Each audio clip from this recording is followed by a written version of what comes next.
Please proceed. Tayo ditong mga kinatawan ay ibinoto lamang ng ilang libong Pilipino.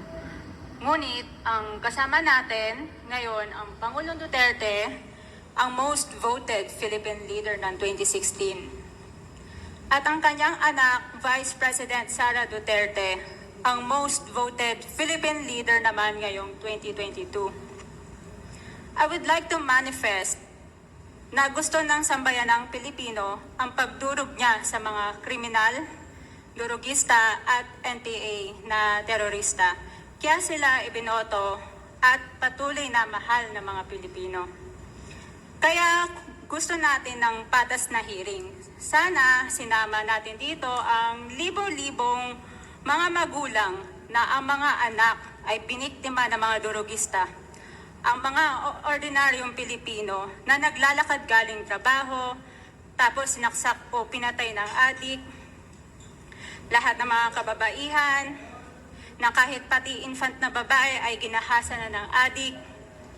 Libo-libo rin ang kanilang mga magulang at mahal sa buhay na wala dito ngayon. Awang-awa ang mga Pilipino sa mga inosenteng pamilyang na ito, kaya niluklok ng bansa ang Pangulong Duterte. Ang drug war ng Pangulo ay policy lamang. Hindi ito natupad kung hindi ito pinondohan ng Kongreso ng 6 na taon. Majority pa nga dito sa mga kinatawan ay naka-Duterte fist pa nung buong 6 na taon eh. Ang Duterte Youth Party List po ay patuloy na naninindigan sa Pangulong Rodrigo Duterte at pangalawang Pangulo, Sara Duterte, na naglingkod ng maayos, dumurog sa mga durugista, kriminal at NPA na terorista para proteksyonan ang milyon-milyong Pilipino. Bakit wala nag-iimbestiga dito o nag-iimbita sa atin sa sobrang raming Pilipino na biniktima ng mga durugista? And lastly, sa mga kongresista na kaalyado ng mga NPA, mahaya naman tayo sa topic ng pagpatay dahil kayo mismo, hindi kayo nagsasalita sa pagpatay ng NPA sa mga pulis, sundalo at mamayang Pilipino.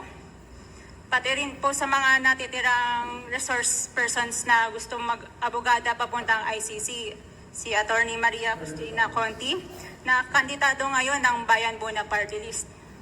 Kasama po ang inyong katabi na si Nery Colmenares ng Bayan Muna. Sa NPA, nire-recruit ang mga kabataan para pabagsakin ang gobyerno at pumatay ng mga pulis, sundalo at tropa ng gobyerno.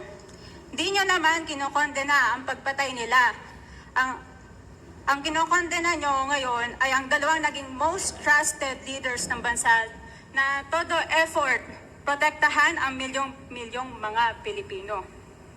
In support sa advocacy sa Pangulong Duterte, ang Duterte Youth Party List ngayon, Kongreso ito, ang kaisa-isang nagpapanukala na pagbalik ng death penalty para sa mga rapist, kidnappers, durugista at terorista.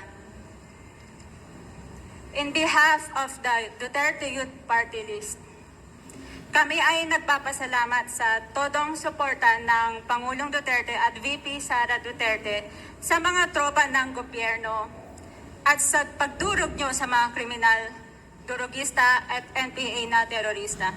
Yun lang po. Maraming salamat po, Mr. Chair. Thank you, Congresswoman. Salamat, Mr. Chair. Bawal po pumalakpak dito. Kung gusto niyo pumalakpak, doon kayo sa labas. Maaari ba? Mr. Chair. Wala akong bastusan dito, ha? Sige, Congressman Acop, you're recognized.